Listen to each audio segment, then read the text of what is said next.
Muchísimas gracias a los que nos siguen.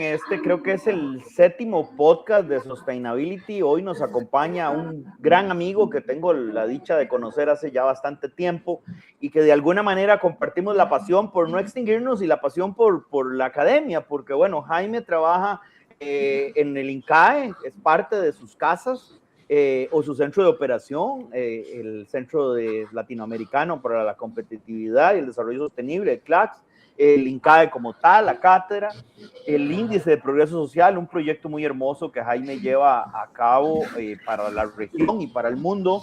Entonces hay muchas cosas bonitas que vamos a comentar hoy y un poco la idea es esa, Jaime, en una conversación entre amigos, entender un poco qué está pasando, que es para algunos complicado por la cantidad de interacciones que hay, cómo podríamos que pase mejor y cómo nos atrevemos a soñar y cómo nos atrevemos a salir del bache en que pareciera que nuestra especie de vez en cuando se encuentra. Un abrazo, Jaime. ¿Qué tal, Eduardo? No, un gusto estar aquí con ustedes. Gracias por la invitación.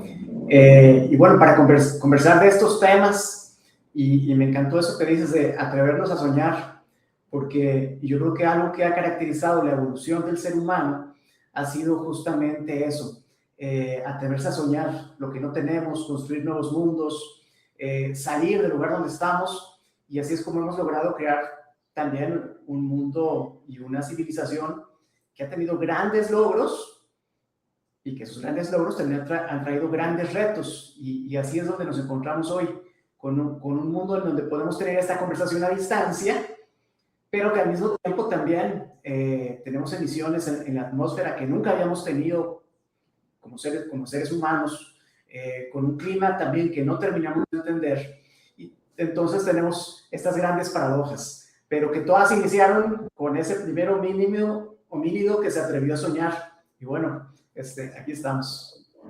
Gracias, gracias, Jaime. En algún momento, Jaime, nos comentábamos o hablábamos entre nosotros previo a este video podcast de cómo cuando ves los indicadores macro y ya indicadores macro que tratan de visualizar no una crisis separada ambiental y social, sino algo socioambiental, recordando que, bueno, el antropoceno creo que más que una definición filosófica es una realidad, y que, bueno, la sexta extinción masiva también es una realidad, así que si fallamos, tal vez nos extingamos.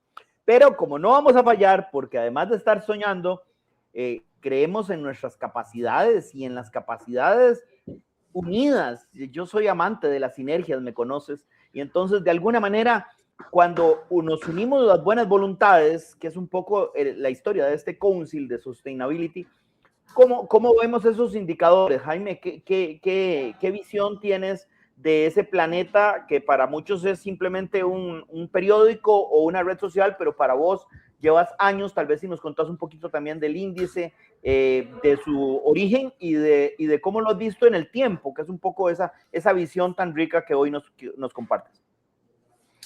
Claro, también muy interesante eso que mencionas, ver el mundo a través de la medición, porque así como tenemos un mundo digital, conectado, cada vez más pequeño, con cada vez más interacciones entre diferentes países, personas, etcétera, tenemos también un mundo que se mueve a base de datos, cada vez más. Por supuesto, ahí hay que entender que dentro de esta economía del conocimiento, economía de los datos, hay que usar los datos correctos para tomar las decisiones adecuadas. Esa frase es parte del pensamiento que en su momento publicó Joseph Stiglitz, Fitoussi, sobre el libro Mismerizing Our Lives, Malmidiendo Nuestras Vidas, cuando después de la gran recesión del 2008, el gobierno francés les pide a estos economistas, bueno, a ver, ¿cómo podemos medir más allá de lo económico? Porque dentro también de la evolución del ser humano, y sobre todo en el siglo XX, empezamos a hacer un reduccionismo de lo que significaba la humanidad y el bien vivir. Y llegamos al siglo XX, después de la Gran Depresión, diciendo, ¿sabes qué? El indicador económico es lo más importante, el Producto Interno Bruto. A pesar de que el economista Kuznets, quien lo diseña a petición del gobierno de los Estados Unidos, nos dice, ¿saben qué? El PIB es muy bueno para medir el valor de lo que producimos, pero no tiene que ver realmente con la riqueza y la profundidad y las múltiples dimensiones de lo que significa el bienestar. Pero eso nos lo puso en una letra muy chiquita. Y con las letras chiquitas nunca las aplica leemos, restricciones, ¿verdad? la que casi nadie lee, la que decís acepto y se fue. Exacto, sí. Y aceptamos el PIB. Y claro, el dinero importa, el dinero es importantísimo, pero no lo es todo.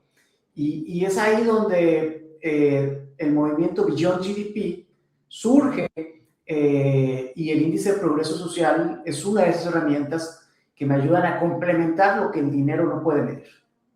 Claro, genial.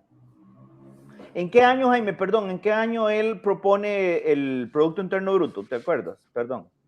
Solo para tener una idea, porque de vez en cuando otra de las cosas que a mí me causa, no sé, extrañeza por un lado, frustración por el otro, es que decidimos que el paradigma es inmutable de un momento a otro. Y recordemos que hace solo segundos la Tierra era plana como una mesa y era un paradigma inmutable. Y que hace también muy poco tiempo, eso con Colón, pero bueno, hace Copérnico, Marco Polo, bueno, que después, muy poco tiempo, Galileo dijo que la Tierra no era el centro del universo, que todo el universo no giraba alrededor de la Tierra, pero era inmutable también. Entonces, de vez en cuando, como que como pequeños niños en una montaña rusa, como que nos aferramos a algo, nos da demasiado miedo el no tener seguridad de algunas cosas, y entonces parece que el Producto Interno Bruto nacimos hace, no sé, 12,000 años o más, y en ese primer homínido, ¿te acuerdas de Lucy? Creo que se llamaba ese esqueleto en África, pues ya tenía Producto Interno Bruto, y creo que eso no es así. ¿Qué año, te acuerdas de qué año él lo propuso, perdón? Mira, fue después de la Gran Depresión de 1929, exactamente en 1934. Imagínate, Entonces, muy poquito tiempo. sí, pero impresionante que el mundo del 34, si nosotros lo viéramos, no lo sentiríamos como nuestro.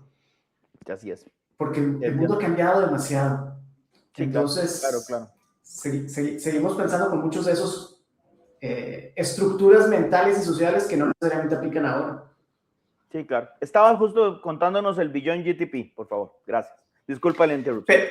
Pero es muy buena porque ve, ese Producto Interno Bruto de 1934 no mide, por ejemplo, los servicios ecosistémicos, el daño que le hacemos a la naturaleza, el capital natural, que en ese entonces se pensaba que somos tan poquitos en la Tierra es tan grande que el ser humano nunca la va a impactar. Claro. Recursos infinitos. Claro, recursos infinitos. Olvídate. Y de hecho en las escuelas... Imagínate, 34 me estás contando y el Limit to Growth, el límite de crecimiento del Club de Roma se publica en el 72, así que imagínate, para ese momento era más que infinito, en sí la pequeña aldea global era un universo para ese homínido. Completamente. Y dices, bueno, en los 70 el Club de Roma, pero ¿cómo permea después de eso hacia el resto de la sociedad? Yo todavía me acuerdo en los 80, en mis clases de primaria que nos enseñaban, miren, hay recursos naturales, renovables y no renovables. Y utilizaban el agua como uno que nunca se acababa. Exacto, gracias. Tienes razón. Ahora, hasta poder darnos risa, pero así nos enseñaron a nosotros, a vos y a mí. Exacto. Y cuando uno se lo cuentas a las generaciones más jóvenes, para ellos sí les causa un shock, porque ya no se enseña así en la mayoría de los lugares. Pero en México así se hacía. Y cuando se lo presento a mexicanos de mi edad, también se ríen. Y luego les digo, y esto nos lo dijeron en un país en el que el 81% del territorio ha pasado por sequías en los años recientes. Claro. Entonces, el mundo cambió, nosotros ahí vamos tratando de adaptarnos, y no solamente es como individuos, sino es también como sociedad, cuáles son esos marcos de referencia que podemos utilizar para un mundo que es muy diferente al de 1934. Claro. Y es ahí donde el índice de progreso social surge como esta herramienta impulsada por Michael Porter, Scott Stern, Roberto Artavia, Michael Green y otros, y dicen, hey, tratemos de medir aquellas cosas que no miden lo económico, pero que me ayudan a tener una visión completa de la sociedad.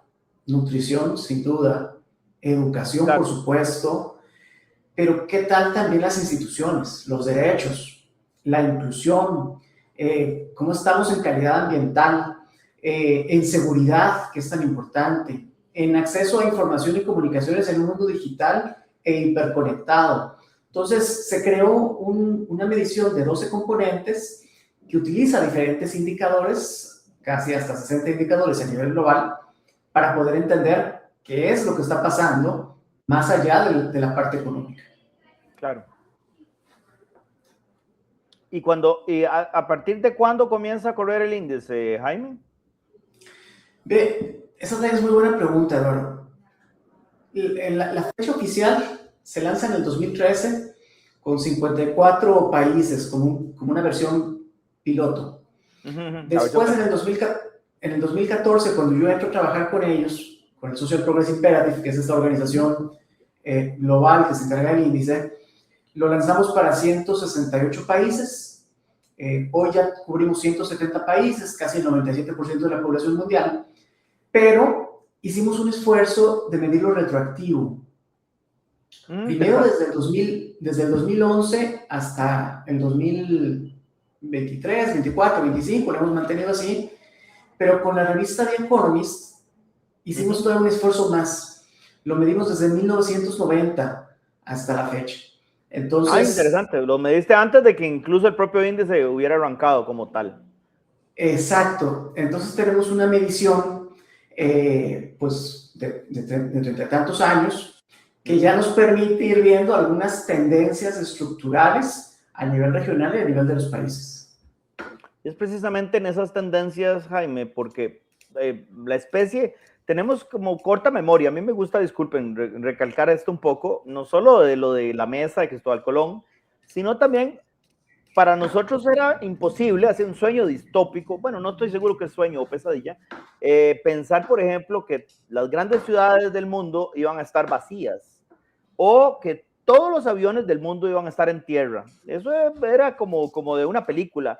Bueno, pero lo vimos una pandemia, vimos un momento donde la humanidad pasa por ese proceso de inflexión y que alguien me decía, alguno de los amigos economistas me decía, mira, a mí me gusta pensar cada vez que analizo un gráfico en el tema de pandemia y tratar de sacar eso como si fuera una tajada de queque y quitarlo de la ecuación, porque entonces es demasiado el ruido que pone en la serie de data.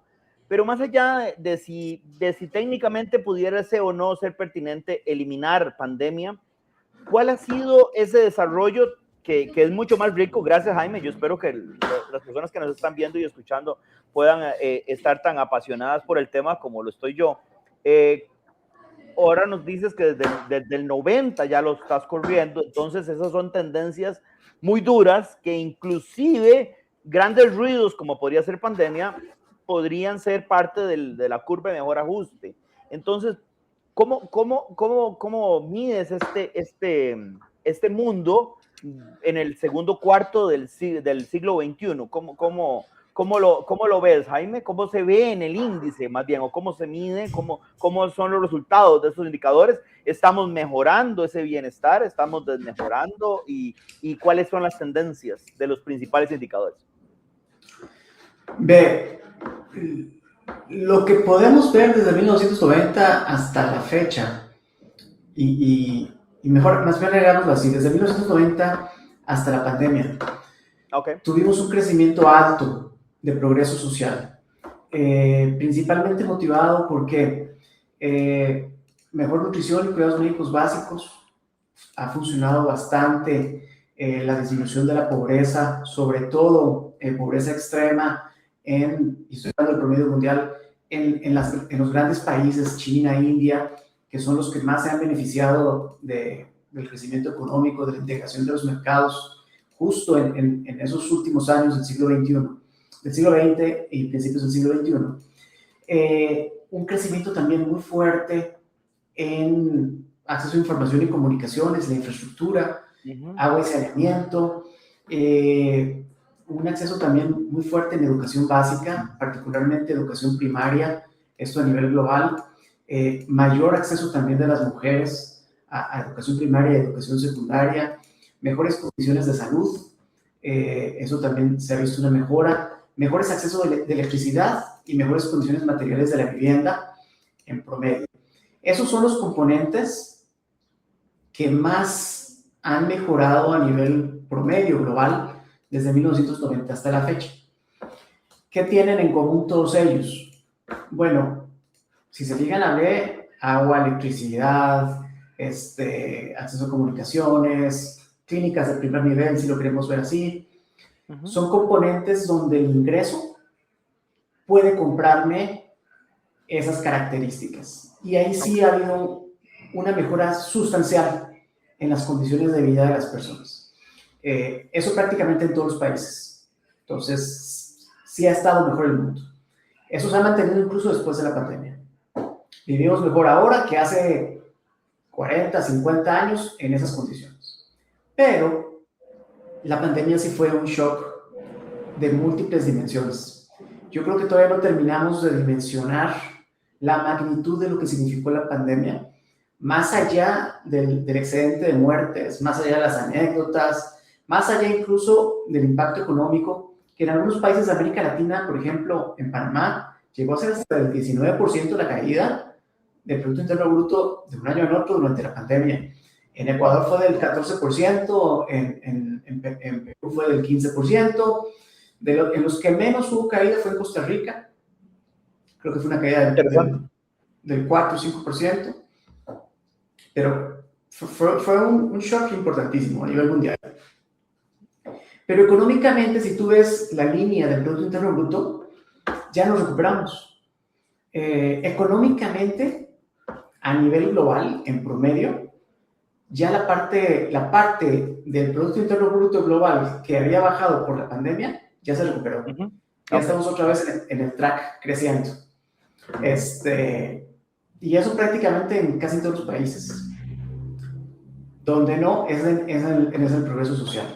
Ahí estamos todavía en una recesión de progreso social, porque se afectaron qué dimensiones o qué componentes. Se afectó, sí, la esperanza de vida, y eso hizo que la parte de la salud cayera y después se aletargara. Los sistemas de salud, no todos resistieron, y no solamente no resistieron la pandemia, sino que no se han logrado reconstruir del todo. Entonces, ahí van poco a poquito. Entonces, eso ha bajado a nivel global. Segundo, y probablemente como parte de esos impactos de segundo o tercer orden de la pandemia, un deterioro institucional de los derechos y las libertades a nivel global. Y esto es muy claro, cuando uno ve el dato de derechos y voces desde 1990 hasta la fecha, lo que uno ve es prácticamente una curva, en donde llegamos a un máximo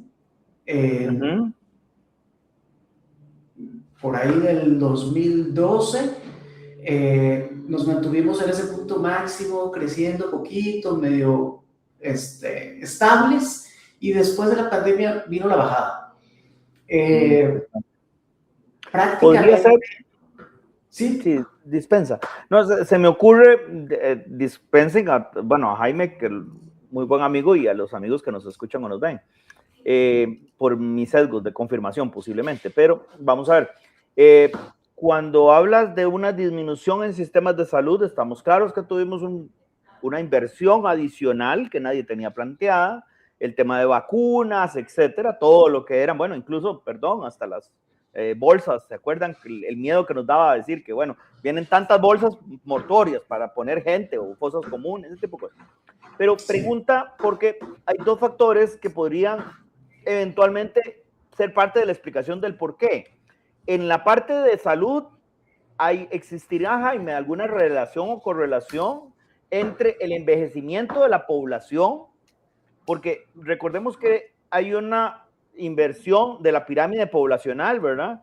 Y entonces, al invertir la pirámide, tenemos más personas más grandes de edad que naciendo, y entonces, conforme uno se vuelve un poco menos joven o más rico en experiencia o en años, requiere mayor servicio de salud, ¿verdad? eso por ese lado. Y lo otro, y te termino como para dejar esa pregunta redondeada por completa, en la parte de la de mejora de libertades, de democracia, de institucionalidad, se me ocurre pensar en la Alemania de Hitler, en una Alemania post Primera Guerra Mundial, en donde un problema económico autoinfligido, pero bueno, que era la Primera Guerra y la inversión que se había hecho en Alemania para llevar adelante la campaña militar, provocó todo lo que fue el nacionalsocialismo, ¿verdad? Provocó que la gente abrazara con mucha fuerza pues una ideología y un régimen que todavía para algunos nos cuesta entender cómo un pueblo tan culto como el alemán simplemente dijo, sí, perfecto, vamos para adelante, la raza aria, la xenofobia y todo lo que eso significó. Y tal vez sociológicamente, por cierto, yo soy agrónomo, no soy sociólogo, ni mucho menos, pero hay un componente relacionado a esa fuerte desmejora de calidad de vida económica, social, que permite a la gente tolerar ese tipo de cosas en contra de la democracia y de las libertades. ¿Serán esas tesis parte de esa explicación, Jaime, o será parte del sesgo de confirmación que rogué las disculpas del caso justo cuando comencé la pregunta? No, Eduardo, yo creo que calza muy bien con los diferentes factores que han impactado en esta dinámica a nivel global. Ahí como economista siempre te puedo responder, pues depende, pero sí uno puede ir encontrando ciertas características similares con otro tipo de crisis que fueron tan traumáticas en aspectos de calidad de vida, de libertad, etc. La pandemia, ¿qué hizo? Nos recordó que la libertad es una estructura social, un acuerdo social que es frágil. Nos recordó también que la normalidad no está dada, sino que uno tiene que irla construyendo. Y eso fue un shock, porque no todos estábamos listos o teníamos la resiliencia para decir, bueno, sí, dejo de circular hoy o me pongo un cubrebocas porque tiene una implicación sanitaria. Esto no va a ser para siempre. Y uno puede encontrar, me tocó durante la pandemia trabajar con diferentes países, ayudándoles a entender justamente cómo atender la emergencia desde una visión integral. Y en todos los países en los que me tocó, desde Inglaterra, a algunos lugares en Estados Unidos, aquí en Centroamérica, en Paraguay, en Argentina, me tocó ver los mismos comportamientos, positivos y negativos. Ese enojo de que no me dejaran salir, que uno se sintiera que estaba bajo se llegaba a decir a veces que era una dictadura sanitaria, etc. Bueno, eso agrega a esa parte de molestia social por un lado.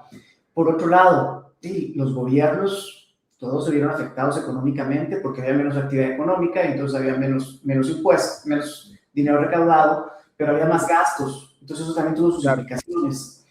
Claro. Y cuando desperta, y bueno, lo que mencionabas de las edades también es clave, porque la pandemia estaba diseñada para pegarle sobre todo a las personas de mayor edad, pero también pegarle a los que tenían ciertas vulnerabilidades ya propias de algunos países de renta media, con vidas urbanas no muy sanas, y entonces eso le ponía también más presiones a los sistemas de salud que no daban abasto. Entonces, una serie de condiciones que suceden prácticamente en todo el mundo, que terminan después reflejándose en los procesos electorales post-pandémicos, que hay un análisis también muy bueno que hace The Economist, en donde prácticamente calculan que después de la pandemia, durante los dos procesos, durante los 2 años siguientes, la mayoría de los procesos electorales votaron por el gobierno que no estaba en ese momento, o por la oposición del gobierno que estaba durante la pandemia. Okay. Sí, había un malestar fuerte. Fue un voto castigo. Fue un voto de castigo. Ese por un lado. Y por otro lado, también sirvió para que ciertos grupos dijeran, ¿sabes qué? La democracia no sirve porque no es democracia, y empezamos a montarnos dentro de estas dinámicas de menor libertad, que lo vimos, por ejemplo, en Europa. Ya Hungría ya venía por ahí peleándose, los retos en Polonia. Entonces, ha sido un fenómeno global que le ha venido pegando a América Latina, que ha sucedido en Europa, pero también ha sucedido en Estados Unidos. Ha habido menos libertades, ha habido también más problemas con el periodismo, la libertad de prensa, el acceso a la información pública, etc. Entonces, mucho de lo que vemos hoy es parte de las consecuencias del trauma pandémico. Y el índice me ayuda a medir eso. Muchísimas gracias, entonces, porque claro. Ahora, Jaime, ¿cómo, habiendo corrido el índice durante tantos años y incluso ese análisis retrospectivo, ¿cómo se te puede ocurrir? Porque además el scope es muy amplio, gracias a Dios tienes entonces pues al globo como tal y al globo en data, que es diferente a simplemente percepción. ¿Cómo podríamos salir del bucle y decir ahora sí, bueno, un momento, porque al fin y al cabo creo que cuando hablabas de bienestar, del buen vivir, creo que es lo que todos queremos, ¿verdad? Entonces, bueno, justo no sé si nos van a ver en vivo o no, pero estamos grabando un viernes. Bueno, un viernes en México dirías con una chela, acá con una cerveza, no importa. O sea, algo como más distendido. Creo que es lo que todos tratamos de buscar, ¿verdad? Claro que hay un tema de inequidades y otras cosas donde también estamos tratando de resolver. Y pusiste un tema sobre la mesa que también me apasiona, que es, porque no, yo no lo veo como Robin Hood, y creo que para el 2021, siglo XXI, perdón, 2026, seguimos viéndolo de alguna manera, que es cómo fondeamos un gobierno que es básicamente como impuestos, y entonces alguien me decía, claro, impuesto porque se impone, y simplemente es un tema de que nadie le gusta, pero tienes que hacerlo así. Bueno, pero nadie le gusta, pero tenemos que tener algunos servicios básicos que en principio ese acuerdo que hablabas dice que lo ve el Estado en parte. Entonces, ¿cómo en ese mix Jaime García ve el mundo? ¿Cómo salir del bucle? ¿Cómo pensar en esas, por ahí hablan de alianzas público-privadas? En mi cortísimo paso por el Ejecutivo descubrí que hay que hacer alianzas público-públicas, pero eso es otro tema para otro momento, porque también hay pequeñas islas y necesitamos que hagan sinergias. ¿Cómo lo ves, Jaime? Invítame para eso, porque tengo muchas anécdotas también. Mira, interesante porque uno dice, bueno, es que sí, los impuestos, ¿para qué los pago? Me quitan ingreso, yo puedo usarlo para otra cosa. Sin embargo, cuando uno analiza los datos, uno se encuentra que, por ejemplo, Noruega, Dinamarca, Finlandia, Suecia, son los países que lideran el índice de progreso social, que han mantenido un nivel de vida alto y al mismo tiempo son países ricos monetariamente y tienen tasas de impuesto altas. Si uno sigue buscando en la lista, uno se encuentra a Islandia en el sexto lugar. Más abajo uno se encuentra, por ejemplo, a Singapur, donde, sí, Singapur es un país pequeño, muy diferente a los países escandinavos, pero que también tiene algunos impuestos que son bastante altos.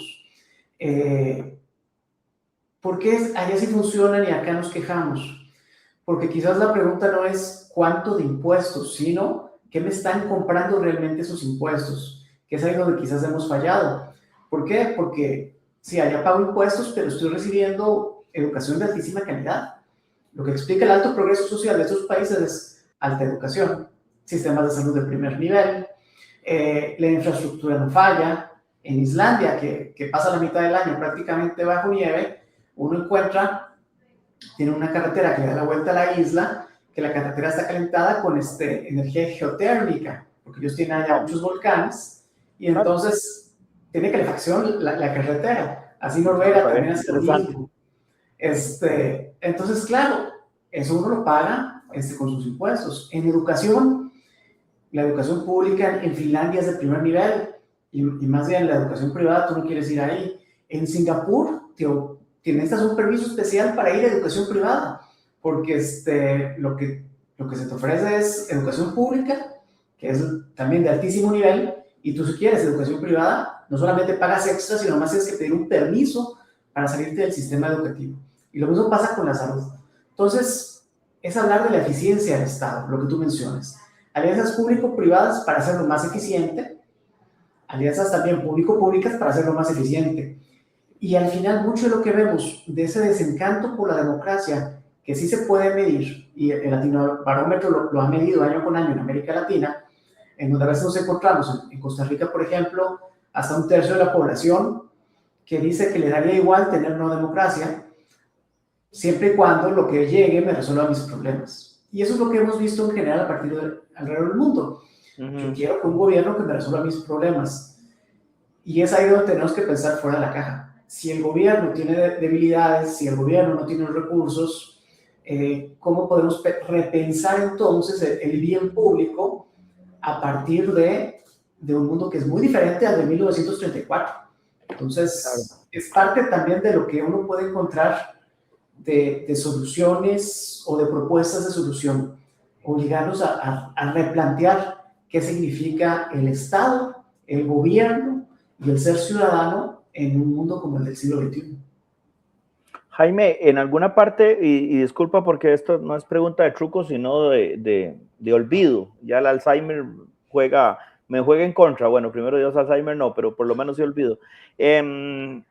Algo que se vuelve muy común, especialmente en Latinoamérica, pero siento yo que ha sido como muy sistémico o muy transversal a la especie, y entonces no solo es americano, sino que es tal vez global, es el tema de la corrupción, ¿verdad? Entonces, hace relativamente poco me acuerdo con el profesor Rodríguez viendo el tema de gestión de fraude y cómo los datos eran impresionantes de cuánto erosionaba en las ganancias de una compañía, de una empresa, no de un estado, el tema de gestión de fraude o los fraudes internos. Bueno, también relativamente hace poco comenzamos a hablar de stakeholders y comenzamos hablando de shareholders y las necesidades de la accountability. Sin embargo, todavía el business as usual, entendido como yo te doy una coima o te doy algo, vos me haces el favor y ese tipo de cosas, se vuelven como, que digamos, como algo normalizado, ya no solo en una región, sino en el globo. ¿Qué tanto esa corrupción realmente es un fantasma urbano, una realidad, y qué tanto se puede medir o impacta en ese bienestar? Porque a mí, yo no solo es un tema, perdón, puritano o de principios, valores, no sé, sino, pucha, es atentar contra nuestro propio bienestar, no solo, o sea, es ganarnos algo, no solo en demérito del colectivo, sino en demérito de mí mismo. Entonces se vuelve como la dopamina de las redes sociales, ¿verdad? Parece que es esa recompensa del niño pequeño que busca el dulce sin importar qué tenga que hacer. Entonces parece que hoy ese niño pequeño creció, tiene hasta un doctorado, ¿por qué no? Es un CEO y busca la recompensa, y esa recompensa parece que es ese bono navideño o ese estado financiero que lo hace ir más allá de los límites permitidos por la sociedad. Entonces, perdón, una reflexión de este tamaño para un viernes, pero cuéntame si efectivamente es pertinente o no esa reflexión en el índice de progreso social y en el impacto que estamos viendo a nivel de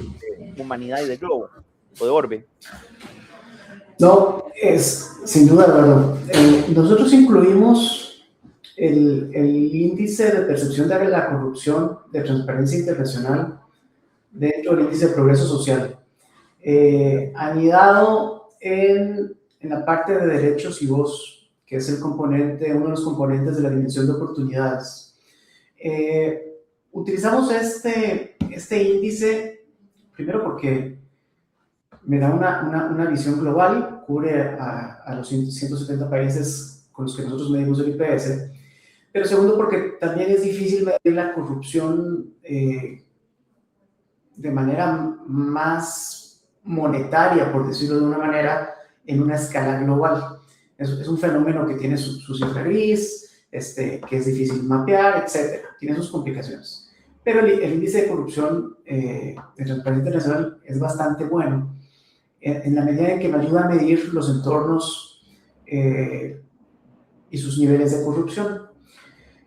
Cuando uno lo contrasta con otras medidas más regionales, el BID hace unos años hizo también un análisis de corrupción, se encontraba que la principal corrupción que afectaba, y aquí hicieran datos de encuestas, pero también análisis ya hecho con las instituciones, con la ciudadanía, decían que la principal corrupción era la microcorrupción. Era esa corrupción del ciudadano para acceder a un servicio público, particularmente servicios de agua, educación, salud. Que esos eran en volumen lo que más afectaba a la sociedad, pero que lo que la gente tenía en mente cuando hablabas de corrupción eran los grandes escándalos políticos de corrupción. No necesariamente se quejaban de esa corrupción que uno ya había normalizado día con día. En el caso de México, que en el índice de transparencia internacional ocupa el lugar número 130 del mundo, de los más corruptos en América Latina, uno a veces cuando se encuentra o que quiere acceder a un servicio, uno sabe que hay coyotes o que siempre hay alguien ahí que con un poquito de dinero te ayuda y te facilita el trámite. Entonces, por eso queda siempre esa frase de, es que la corrupción es ese aceite que hace para que las cosas funcionen. Entonces, bueno, sí y no, porque lo que hace al final es hacer más ineficiente la distribución y provisión de los servicios y bienes públicos. Claro. Pero por otro lado, empieza a normalizar los niveles ya de corrupción más grande y sistémica, como por ejemplo los grandes escándalos de constructoras que hemos tenido en América Latina, por ejemplo Odebrecht, que incluso costó las cabezas de algunos ministros y presidentes. Sí, bueno, así se empieza construyendo una sociedad corrupta, cuando se va normalizando que yo tenga que pagar eso. Cuando uno encuentra los países con más progreso social, también son de los que tienen menos niveles de corrupción y donde se penaliza más la corrupción. En mis años en los que estuve estudiando en Londres, entre el 2008 y 2012, a mí a veces me daba risa que el escándalo de corrupción en esos momentos era que hubiera algún ministro que cambió los focos de su casa con dinero público. Y no se había gastado más que, si mal no recuerdo, como 500 libras. Sí, era nada. Y pedían su cabeza. Y a mí me daba risa porque yo estaba acostumbrado a escándalos de millones de dólares. Sí. O más. Entonces, eso permea dentro de toda la sociedad. Y por eso es que hay que limitarla. Yo creo que el ejemplo a seguir es lo que veíamos, que la corrupción sea un escándalo para que no se permite y no se normalice. Claro, ahí hay que tener cuidado, porque, por ejemplo, cuando uno analiza los datos de Costa Rica ocupa el lugar 35 a nivel mundial entre los menos corruptos. Y sin embargo, la corrupción siempre aparece entre uno de los principales problemas que marca la gente aquí en el país. Entonces, a veces también pecamos un poquito de exagerados en ese sentido. Ok. Bueno, Jaime, y en ese salir del bucle completo, incluyendo el económico, pero bueno, corrupción en general, en ese niño pequeño, perdón, otra vez la analogía de la especie que parece que es el pequeño niño que se aferra a un paradigma que él mismo creó, o por lo menos su especie, y que es ese propio paradigma el que lo mete en problemas, ¿verdad? Entonces, nos ha costado mucho, por ejemplo, algunos todavía colegas hablan de que el índice o sea, el Producto Interno Bruto es lo que tiene que ser porque es lo que es, y que pensar en sustituirlo, por ejemplo, por el índice de progreso social es una barbaridad porque no mide lo que el otro mide, ¿sí? Entonces, ese tipo de discursos que de un momento a otro parecen dos cosas, el niño pequeño y perdón, el otro es al otro extremo, el adulto que abraza ese discurso de odio, ese hate speech, que parece que le sirve la polarización porque de alguna manera esto se identifica más sencillo con el político clásico, pero creo que no solo ahí se da, en donde de alguna forma es lo que he hecho en mi vida y no quiero cambiar, a pesar de que ese no cambio puede hipotecar un poco lo que decía Go Harley Burland en 1987, ¿verdad? Bueno, hipotecar las futuras generaciones. Ahí ya parece que algunos hablan de que ya no solo serán futuras, podríamos ver problemas serios en los próximos 10, 15 o 20 años. Y bueno, según las estadísticas que tengo, vos tenés estadísticas mucho más actualizadas, por la edad que tenemos podría ser que lo veamos en primera línea, y creo que no quisiéramos ni con nuestros hijos ni nosotros mismos ver en primera línea una desmejora sustancial en la calidad de vida, ya no solo por el paradigma como tal, sino por las condiciones climáticas que pudiéramos estar enfrentando.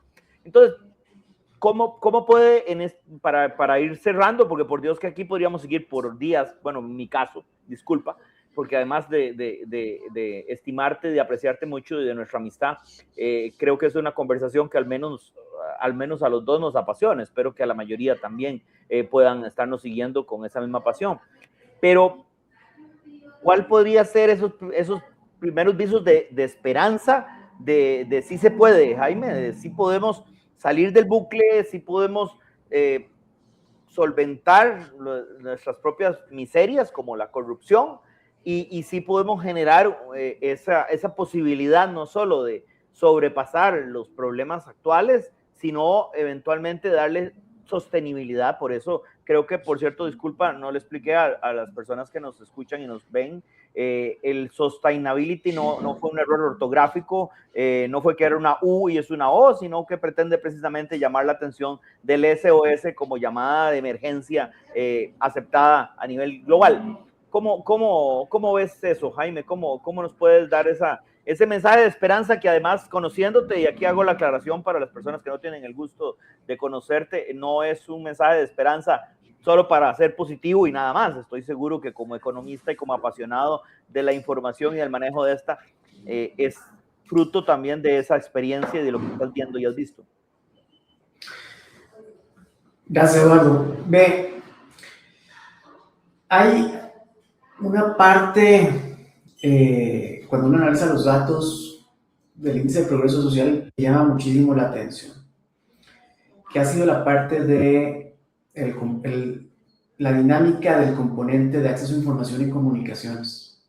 Para ponerlo en datos, en 1990 este componente tenía 14.5 puntos en un índice que va de 0 a 100. En el 2025 llegó a 69.1, un crecimiento prácticamente hasta el 2012 exponencial, y después se ha venido estableciendo, pero sigue creciendo. En Costa Rica pasó de 20.6, llegó a 81.7. Esto lo que nos mide es, por ejemplo, acceso a internet, acceso a teléfonos celulares, es decir, en prácticamente 30 años universalizamos de una u otra forma un cambio tecnológico que afectó nuestra forma de comunicarnos, pero también de comportarnos. Estos aparatitos se volvieron parte de nuestra vida. El correo electrónico se volvió algo de todos los días. No nos lo cuestionamos, simplemente lo adoptamos. Esa capacidad de transformación de la sociedad a partir de innovación, para mí es lo que me permite ser optimista en estos grandes temas, porque logramos cambiar en muy poco tiempo.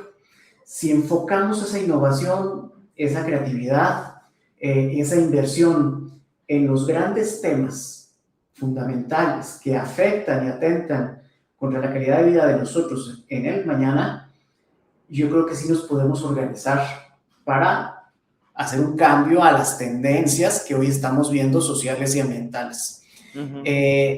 Sin duda, y yo me imagino que en algún momento lo invitarás también, por ejemplo, a mi tocayo Jaime Figueres, del que estábamos hablando hace rato. Claro, ya estuvo con nosotros en el podcast justo anterior a este, ya estuvimos viendo el tema de inteligencia artificial con Jaime Figueres. Bueno, la inteligencia artificial tiene un poder transversal, no para hacer las cosas que seguramente habló Jaime, yo lo veo de una forma todavía más aterrizada.